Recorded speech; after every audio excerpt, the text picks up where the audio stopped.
Bonjour Jean-François Frouget. Bonjour Annie Gabriel. Lors du 3e entretien, nous avons découvert la première perle du collier des paraboles du royaume.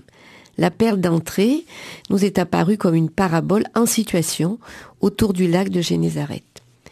Aujourd'hui, 4e entretien, nous allons pénétrer un peu plus loin dans les énigmes que sont les paraboles en ouvrant la 2e perle du collier, celle qui nous parle de la pièce neuve et des vieilles outres.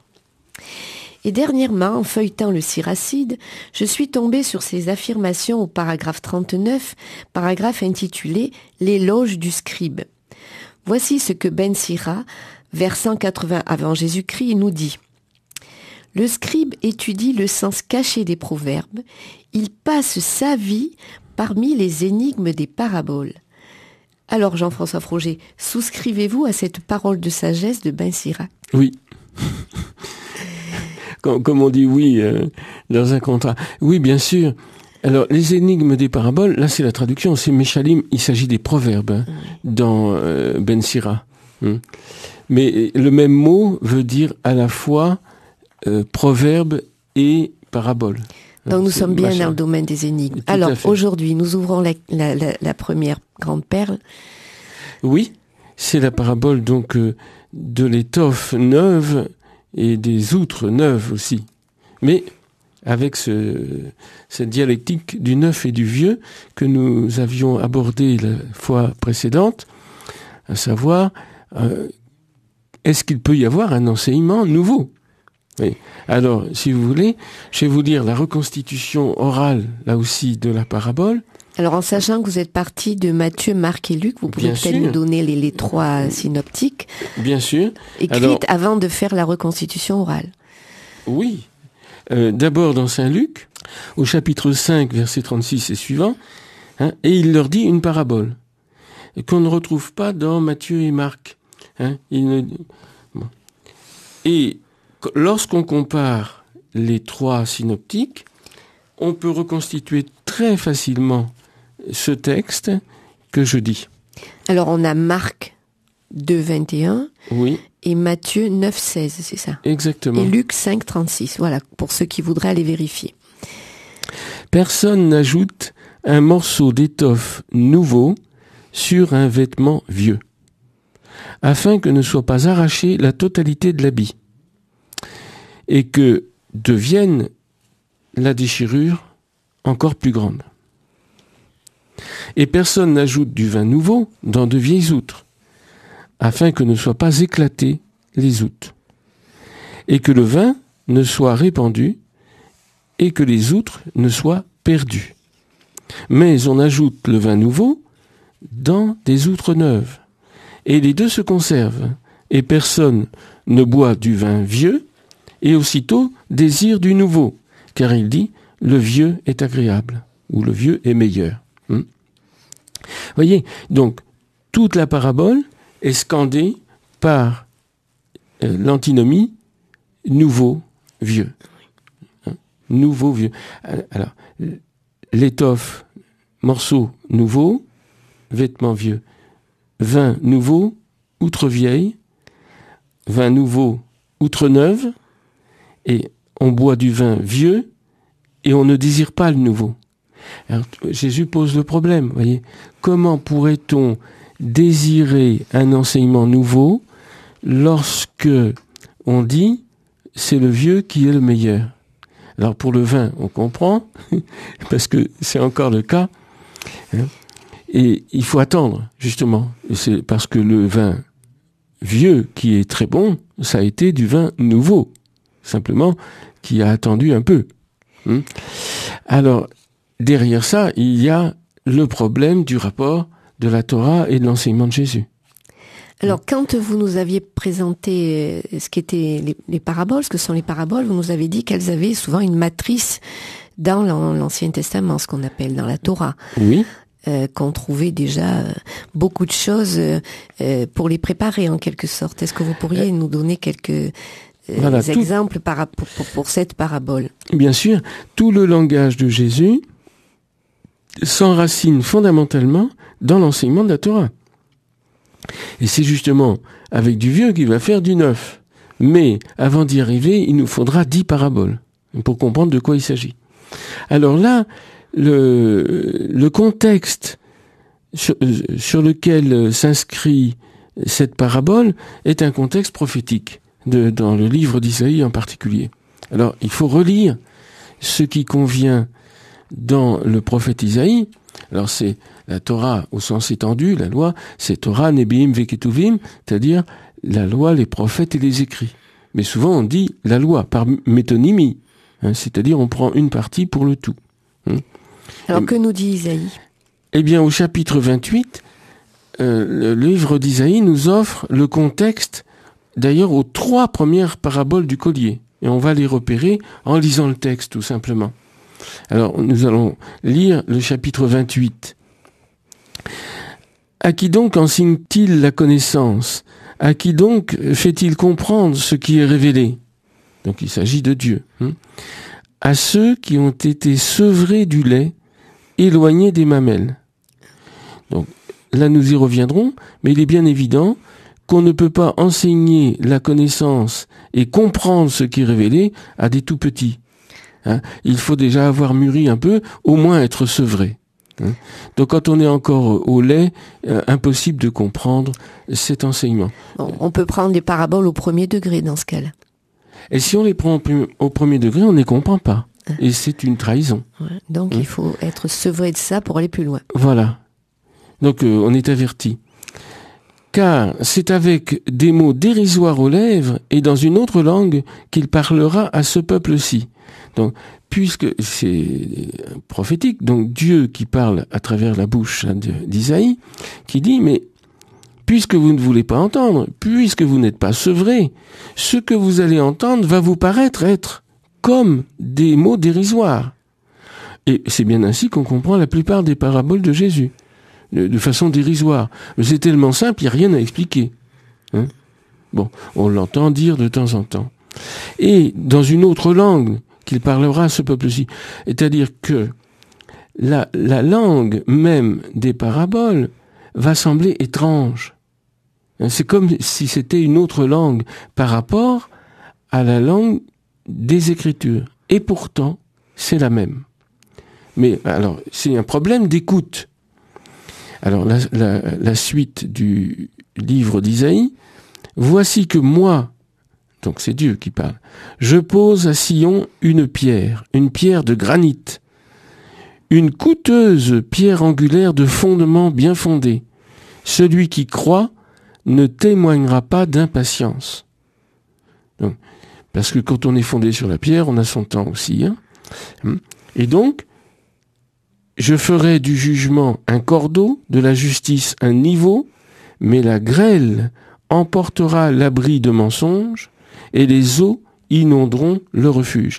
Et on reconnaît là la matrice même de la parabole de la maison bâtie sur le sable et sur le roc. Parce que les pluies sont venues, les torrents ont dévalé, et la maison est tombée. Alors, ce qui est fondé sur le roc, ça tiendra. Ça tiendra. Et il y aura la patience. Donc les impatients qui veulent comprendre tout de suite sont balayés par le flot de paroles qu'ils entendent, puis c'est tout. Donc il faut beaucoup de patience pour entrer dans le sens des Écritures. Prêtez l'oreille et entendez ma voix. Soyez attentifs et entendez ma parole. Est-ce tout le temps que le laboureur laboure pour semer, qu'il ouvre et herse son terrain ? Donc, il y a l'image du terrain qui vient. Donc ça sera la 5e parabole. Lorsqu'on a égalisé la surface, ni disperse-t-il pas la nigelle, ni répand-il pas le cumin, puis il met le blé, le millet et l'orge, le mimésin, et à la lisière l'épeautre. Donc on sent qu'il y a tout préparé, les 4 territoires pour ce qui va arriver à la semence. Oui. Et donc, on peut du coup être rassuré et savoir que Jésus commande bien l'écriture. Il fait ce qu'on appelle un midrash. Alors, chaque parabole est un midrash caché, en quelque sorte, énigmatique. C'est-à-dire une recherche sur le sens de ce qui a déjà été dit, mais qui va apporter un souffle nouveau. Alors, le neuf et le vieux, je m'impatiente. Vous voyez, vous avez tort. Vous avez tort. Il faut être bâti sur le roc et avoir une patience à toute épreuve. Mais, alors, le neuf et le vieux, évidemment, c'est déjà aussi dans l'écriture à travers les images des outres et du vêtement. Ah bon? Est-ce qu'on a déjà vu une histoire d'outres et de vêtements dans l'Ancien Testament? Et bien sûr, il suffit d'aller relire, pour nous, l'épisode de la ruse des Gabaonites qui veulent tromper les Israélites dans le livre de Josué au chapitre 9. Alors je lis le passage, c'est très intéressant. Hein? Et ils prirent des sacs usés, vieux, pour leurs ânes. Hein? Ils couvrent... Et des outres de vin crevées, fendues, et des sandales vieillies et rapiécées à leurs pieds. Donc ils se déguisent. Là. Ils veulent faire croire qu'ils viennent qu'ils sont là depuis longtemps, alors qu'ils viennent d'arriver. Hein? Des vêtements vieux sur eux, et tout le pain de leurs provisions était sec et en miettes. Et ils dirent alors aux Israélites, voyez, notre pain était chaud quand nous sommes partis, et voici des outres de vin que nous avons remplies neuves, voici elles sont fendues. Et voici nos vêtements et nos sandales sont usées, vieilles, par trop de route. Alors c'est leur ruse, et après d'ailleurs ils le paieront très cher. Et chez Isaïe, on retrouve aussi du neuf et du vieux. Alors, c'est un thème constant dans les Écritures, bien sûr. Alors, le gros problème, et qui est prophétisé dans Isaïe, et que Jésus va régler, c'est que Isaïe le dit, par exemple, au chapitre 42, verset 9, « Des événements nouveaux, avant qu'ils ne germent, je vous les proclame. Chantez à Yod et Vavé un cantique nouveau. » Est-ce qu'il est possible de chanter un cantique nouveau à Dieu? Vous voyez, nous, on essaye de faire du nouveau. On ne fait que du lamentable. Parce qu'évidemment, il ne s'agit pas, on va le voir, de cette nouveauté qui est le renouvellement du vieux. Et c'est ça tout l'enjeu. Alors, Isaïe nous prévient, ne vous souvenez plus d'autrefois. Hein? Ne songez plus aux choses passées. Voici que je vais faire du nouveau, qui déjà paraît, ne l'apercevez-vous pas. Et au chapitre 48, maintenant, alors, le bon Dieu a besoin de faire des ruses lui aussi, puisqu'il connaît notre mauvaise foi. Maintenant je te révèle des choses nouvelles, secrètes et inconnues. Parce qu'il y a des choses secrètes, et ça va être un des thèmes de toute la seconde partie du collier des paraboles, les choses cachées, le trésor caché dans le champ. Alors, on verra, ce thème est très important. Maintenant, je te révèle des choses nouvelles, secrètes et inconnues, qui viennent d'être créées à l'instant, dont jusqu'ici tu n'avais pas entendu parler, dont tu ne peux pas dire « je les connaissais ». Ah, j'ai déjà entendu ça. Tu n'en avais jamais entendu parler, tu ne les connaissais pas. Je ne t'y avais pas ouvert l'oreille à l'avance.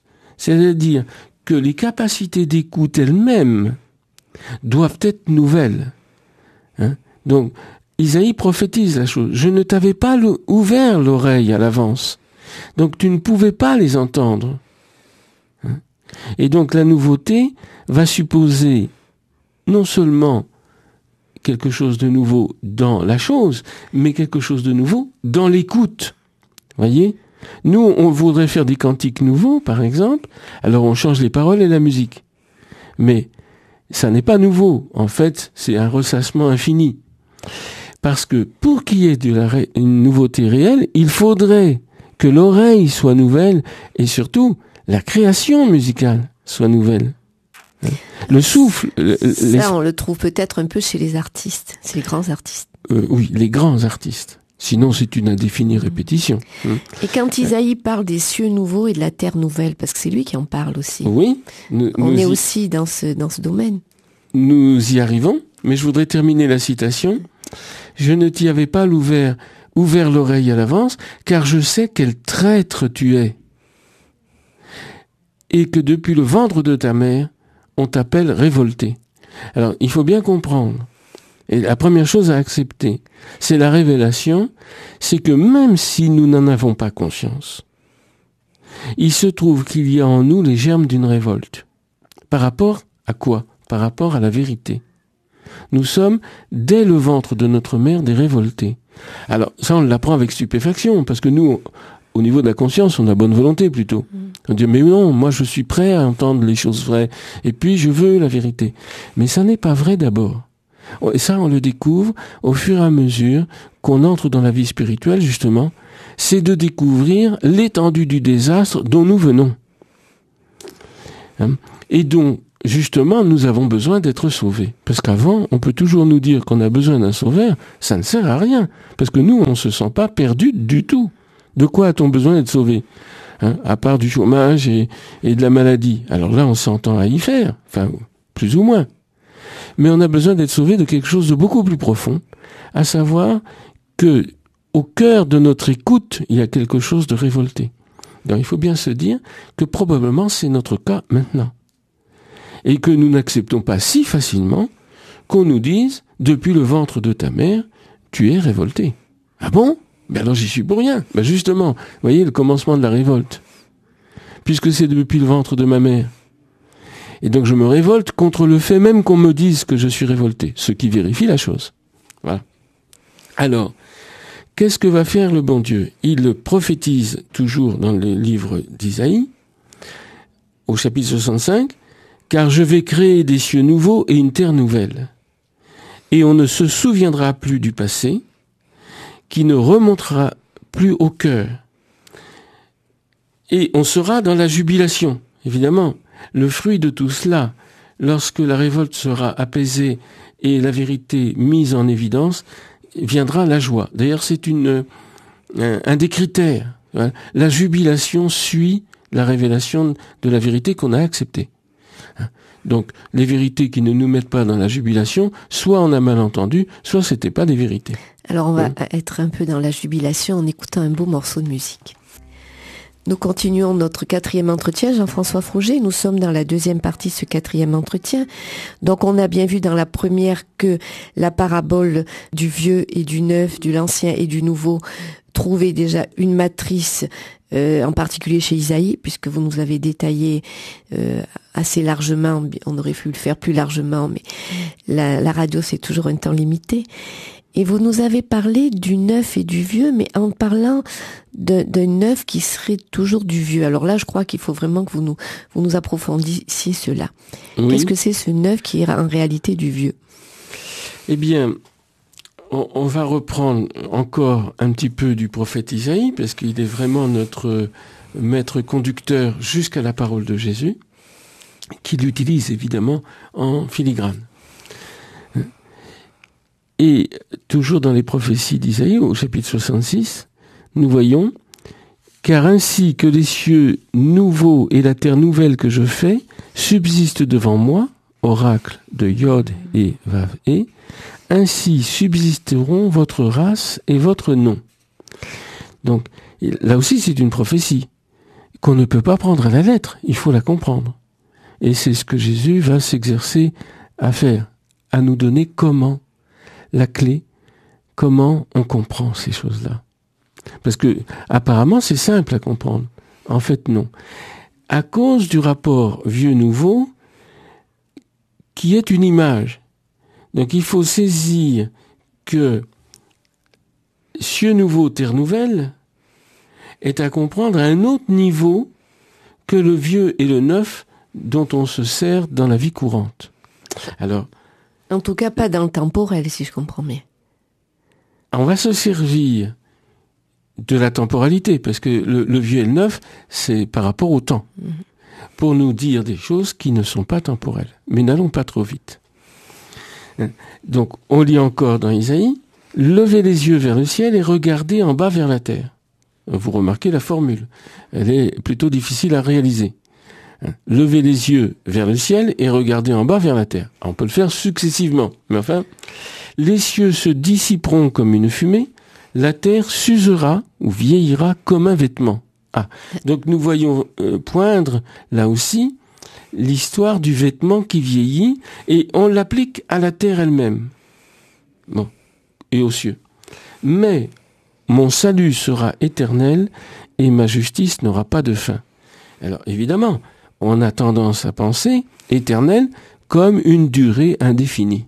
Mais c'est un contresens, évidemment, puisqu'il s'agit de terre et de cieux nouveaux. Parce que les choses qui n'ont pas de fin, c'est pas nouveau. Alors, nous entendons une parabole, c'est-à-dire une comparaison qui doit faire comprendre une chose analogue à celle représentée. Ça, c'est une chose importante. Donc, on doit avoir une chose analogue au vieux et au neuf. Et donc, on va nous présenter des choses vieilles et des choses neuves, comme un vêtement. Alors, quand un vêtement est vieux, justement, ça ne sert à rien de le réparer, première chose. On le change. Quand il est trop usé, on le change. Et qu'est-ce qu'on fait ? On prend un vêtement semblable. Qui va s'user. Vous avez un pantalon, il est usé, vous prenez un autre pantalon, qui va s'user lui-même à son tour. Donc ça, c'est pas vraiment du nouveau, du neuf. Alors, c'est le vieux et le neuf dans son sens immédiat, temporel. Les choses s'usent et on les renouvelle, c'est-à-dire on fait la même chose qu'avant. Et donc, il y a quelque chose de cyclique dans l'idée de vieux et de neuf. Il y a d'autres images du vieux et du neuf, ça va être la semence en particulier. Vous voyez, vous jetez du grain, il germe, il croît, il fructifie, il donne un nouveau grain. Mais ce grain est parfaitement semblable à l'ancien, ou à très peu de choses près, parce que s'il y a trop de mutations, vous savez que ça dégénère vite. Alors, le nouveau grain, on le ressème, il va redonner du grain. Donc il y a un cycle constant du vieux et du neuf. Alors, on se sert de cette image, parce que c'est une image que nous connaissons bien, qu'il faut changer ce qui vieillit. Et pas n'importe comment, parce que quand c'est trop usé, alors nous on a tendance à vouloir réparer, à rapiécer, ou à réutiliser certaines choses. Alors, de temps en temps, c'est possible, mais souvent, c'est complètement inutile et catastrophique même. Puisque, par exemple, Jésus le montre dans la parabole, si on met une pièce neuve sur un vieux vêtement, ça le déchire encore plus, parce que ça tire de partout. Et si on met du vin nouveau qui fermente encore un peu dans des vieilles outres, ça fait tout éclater et tout est perdu. Alors, sous-entendu, une leçon très importante, ça sert à rien de rapiécer le vieux, à un certain degré d'usure. Il faut non seulement avoir du neuf, une pièce neuve, mais c'est tout l'habit qui doit être neuf.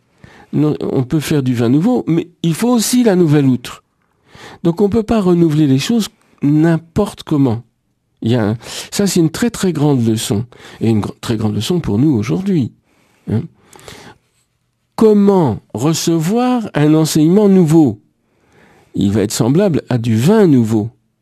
Si celui qui reçoit l'enseignement nouveau ne change pas lui-même, autrement dit qu'il est une vieille outre, ne change pas sa peau. C'est le vieil homme qui entend le nouvel enseignement. Mais il éclate. L'enseignement est perdu et le bonhomme avec. Donc, le gros problème que Jésus va nous montrer, c'est comment, premièrement, on fait un enseignement nouveau, ça c'est son problème à lui, mais qu'on ne va l'entendre comme nouveau que si on a fait une outre neuve, à savoir qu'on a renouvelé le bonhomme. Or ça, il ne s'agit pas simplement d'écouter, parce que simplement d'écouter un enseignement nouveau, c'est remplir des vieilles outres avec un vin nouveau. On perd tout.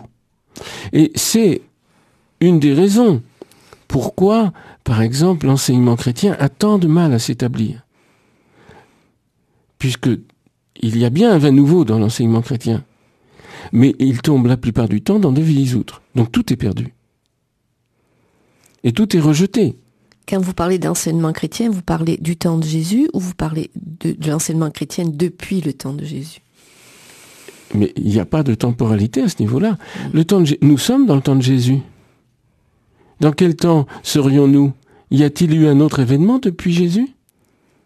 Nous sommes dans le temps de Jésus. Vous voyez ? Donc on commence là à sentir que notre notion de neuf et de vieux est certainement fausse. ou du moins n'a pas subi la transformation analogique qu'il faut lui faire subir pour comprendre l'enseignement de Jésus. Nous sommes comme les disciples en train d'écouter Jésus avec ni plus ni moins de difficultés. Peut-être une difficulté de plus, c'est que nous ne connaissons plus l'Ancien Testament, que eux connaissaient bien. Donc ils avaient au moins cette chance de pouvoir rapporter tout ce qu'ils entendaient à de l'Ancien.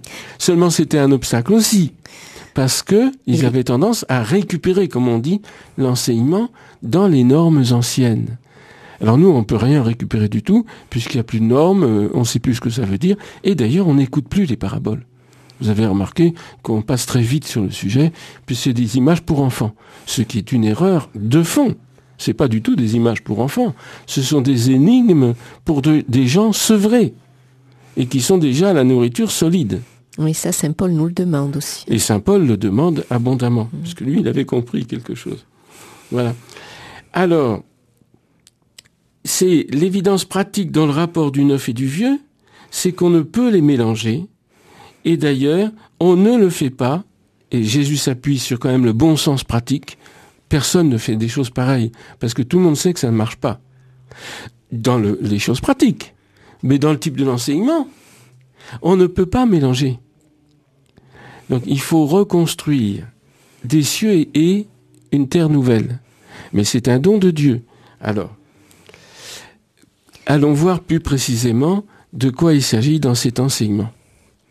Alors, l'enseignement de Jésus est certainement un vin nouveau. La métaphore est très claire là. Et sa façon d'enseigner, une outre nouvelle. Voyez ? Donc, la façon d'enseigner dans la barque, comme on a vu l'autre fois, c'est un contenu nouveau qu'il aussi. Donc, il est obligé de changer de lieu pour bien le signifier. Oui. Et il n'enseigne pas dans la maison, ça on va peut-être le redire parce que c'était dans la dernière émission. Oui. Il est à Capharnaüm, il n'enseigne pas ça dans la maison, il enseigne les paraboles dans la barque. Dans la barque. Bien signifier que c'est quelque chose de nouveau. Et c'est un langage mouvant, si j'ose dire. Le langage nouveau. Mouvant. Oui. Mouvant, c'est-à-dire qu'il faut avoir la mobilité.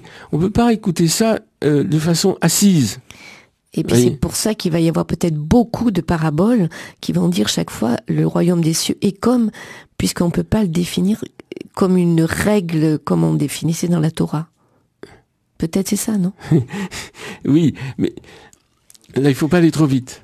Parce que vous parlez de mouvant, donc... Oui, c'est pas la règle des cieux qui est mouvante. Non, c'est pas la règle des cieux qui est mouvante. C'est le langage pour le dire. Voilà. Pourquoi? Pour réformer celui qui entend. Puisque il y a deux choses à renouveler, mais on n'a pas encore fini de bien comprendre ce que c'était que ce nouveau. Il y a deux choses à renouveler. L'enseignement lui-même, qui pourtant va reprendre tout l'ancien, puisque c'est un accomplissement, mais surtout celui qui écoute. Et c'est la chose la plus difficile.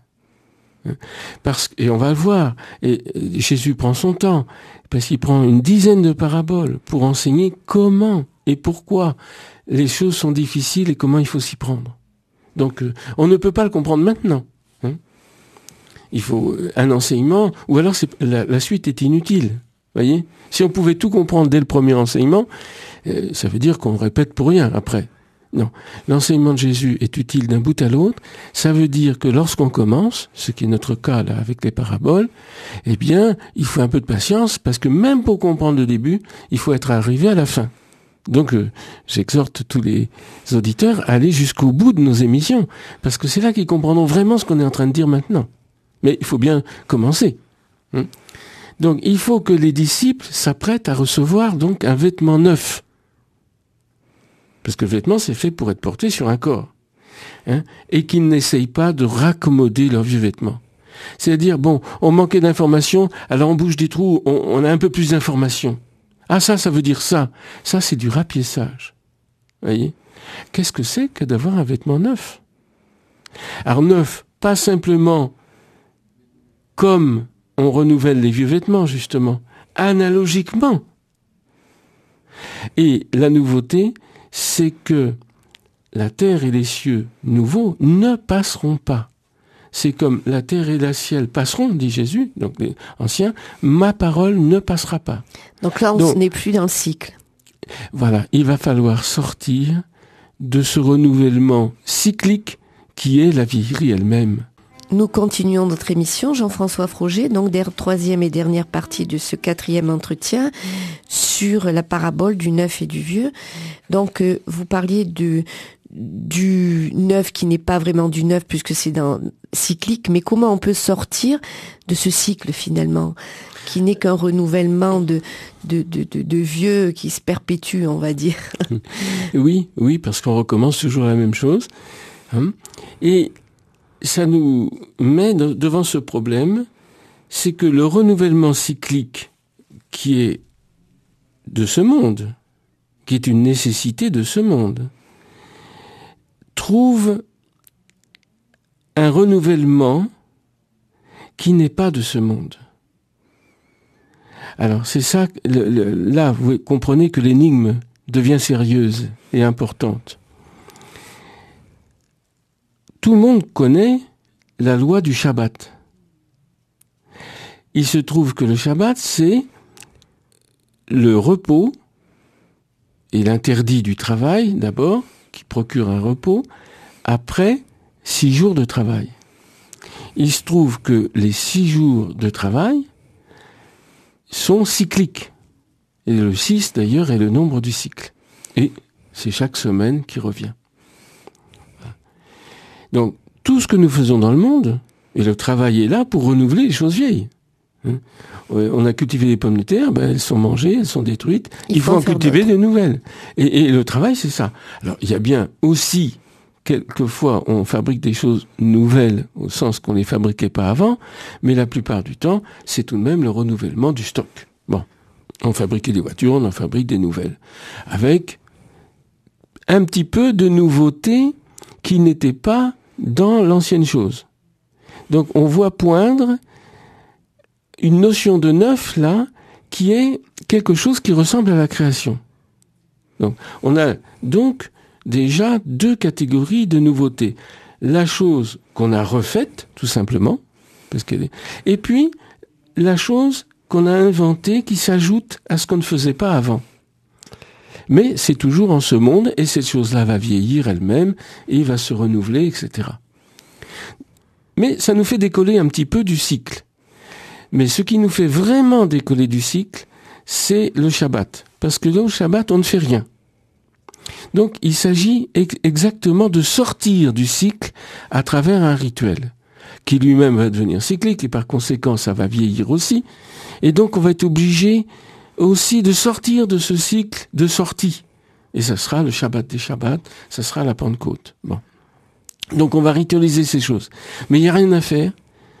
On a beau ritualiser les sorties, mais justement, le fait même de les ritualiser les rend à un cycle.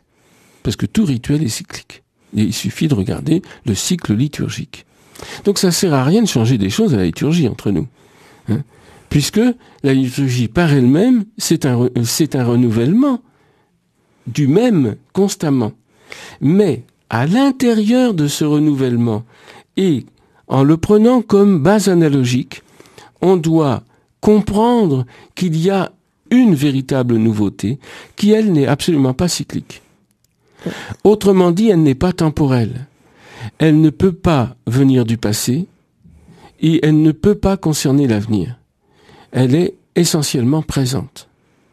Alors c'est ce qu'on appelle le monde venant, c'est ça? C'est exactement ce que l'Écriture appelle le monde venant. Parce que dans ce monde-ci, parce qu'il y a 2 catégories dans l'Écriture, comme chacun sait. Il y a ce monde-ci, Haolam Hazé, et le monde venant, Haolam Haba, qui est traduit un peu malheureusement comme le monde à venir. Oui, parce que c'est pas dans l'avenir temporel. Là, bien sûr, parce que c'est ce monde-ci, et ça nous connaissons, donc on sait très bien comment c'est fait, c'est passé, présent, avenir. C'est ce monde-ci où on a des souvenirs du passé, on fait des choses maintenant, et on fait des projets dans l'avenir. Ça, c'est ce monde-ci. Le monde à venir dont parle l'Écriture n'est pas du tout l'avenir du monde-ci. Alors c'est pourquoi je préfère traduire par une chose inhabituelle qui est le monde venant. Et ce monde venant, en fait, il peut apparaître, il est apparu à certains moments dans le passé du monde, il apparaît dans le présent comme il apparaîtra dans des moments à venir. Oui. C'est un présent permanent, on va dire. Non, enfin, alors, là, pas permanent, non. Ah non, mais c'est très compliqué, donc C'est pas compliqué du tout, il faut renouveler la vieille outre. Voilà, merci. Il faut simplement, c'est quelque chose qui surgit dans le présent. Pour nous, évidemment, il y a un point d'impact temporel du monde venant, c'est maintenant. L'aujourd'hui de Dieu. N'est-ce pas, comme on dit? Et donc c'est imprévisible, puisque ça n'a pas de passé et pas d'avenir. Donc ça surgit. Ça surgit. C'est une fontaine jaillissante, constamment renouvelée, alors du coup, mais d'une nouveauté qui n'est pas la nouveauté du monde. Vous voyez ? Et c'est bien ça qui est difficile à comprendre. C'est imprévisible, et c'est la vie divine qui se manifeste en nous. Ce qui fait que aujourd'hui, par exemple, on peut être dans la grâce, et demain, pas du tout. Donc, il n'y a pas de continuité temporelle de la chose. Et nous, on a toujours tendance à rabattre dans la temporalité, parce que c'est la seule chose qu'on connaît expérimentalement, du moins dans un premier temps, à rabattre dans cette temporalité même les affaires religieuses. Et c'est une catastrophe. Alors, la seule chose où c'est juste, c'est dans la liturgie. La liturgie, c'est le renouvellement temporel d'une mémoire qui est la matrice où pourrait surgir, à l'improviste, la véritable nouveauté. Et c'est pourquoi il faut faire une liturgie, toujours la même, parce que c'est la matrice où va surgir la nouveauté. Mais c'est pas les gens qui font la liturgie qui font jaillir la nouveauté, c'est Dieu qui se manifeste. Donc c'est la grâce, finalement. Là. La grâce, quand il veut, comme il veut. Or, on va voir que la parole de Jésus est de ce type. C'est du type de la grâce. On la comprend à l'improviste. Sinon, c'est d'histoire ancienne. Et ça viendrait doubler l'Ancien Testament. Pas du tout. Le Nouveau Testament ne remplace absolument pas l'Ancien. Il le fait comprendre. Mais on comprend quand on est capable de comprendre. Donc l'Évangile est toujours en suspens. Il n'est pas terminé. C'est quelque chose où nous sommes provoqués et rendus capables, s'il plaît à Dieu et si nous le voulons vraiment, et nous verrons que c'est ça le problème, c'est que notre désir à nous n'est pas en général à la hauteur de ce qu'il faut désirer. Alors si je comprends bien, les paraboles, donc celle-là on travaillait sur la première, sur le vieux et le neuf, il faut nous les laisser travailler aussi en nous longtemps. Bien sûr. Et là, il faut les savoir par cœur. Pour le jour, on sera capable de les comprendre. Ça va surgir comme l'éclair, au couchant. On s'y attendait pas, ou dans un ciel bleu, tout d'un coup un éclair. Ah, c'est ça que ça voulait dire. Mais pourquoi ? On comprendra la chose parce qu'elle sera installée dans la mémoire. Mais l'acte d'intelligence, lui, n'est pas temporel. Vous comprenez ? C'est la seule chose qui nous fasse ressembler à Dieu, d'ailleurs. L'intelligence et l'amour. C'est pas temporel. Ça a lieu quand ça a lieu. Et ce qui peut être temporel, ce sont les préparations. Alors, on connaît le texte, par exemple, de la Torah. On connaît le texte de l'Évangile. Tout d'un coup, le rapprochement se fait. Il y a une espèce d'éclair d'intelligence qui se produit en nous. Grande jubilation. Et à peu près intransmissible. Parce que c'est chacun. Alors, quand on peut communier à cet éclair de jubilation. Alors, disons un petit mot quand même sur le vêtement et l'outre. On termine, là, on n'a plus que 2 minutes. Oui. Mais on reprendra la prochaine fois si on ne termine pas cette fois. Alors, Isaïe nous a prévenu, il ne faut pas se souvenir d'autrefois. Il faut en avoir la mémoire sans s'en souvenir. Vous voyez qu'on est dans le paradoxe et l'énigme. Le vêtement et l'outre se ressemblent. Et en quoi se ressemblent-ils ? C'est qu'ils contiennent. Alors, évidemment, le vêtement, nous on sait très bien ce que c'est parce que ça contient notre corps, quelque part. Et ça reste à notre extérieur. Tandis que l'outre va être comparable à ce qui contient le vin, donc le sang. Et donc va être comparable au cœur. Voyez ? Donc Jésus fait travailler 2 limites. Une limite extérieure, en quelque sorte, entre ce qui nous est vraiment extérieur et notre peau, voyez ? Et ce qui nous est intérieur, le cœur qui contient le sang et qui le distribue dans tout le corps. Et le vin réjouit le cœur de l'homme. Donc, bien sûr, ce qui est à l'intérieur du cœur doit nous réjouir. Doit nous réjouir, mais il a fallu que tout fonctionne.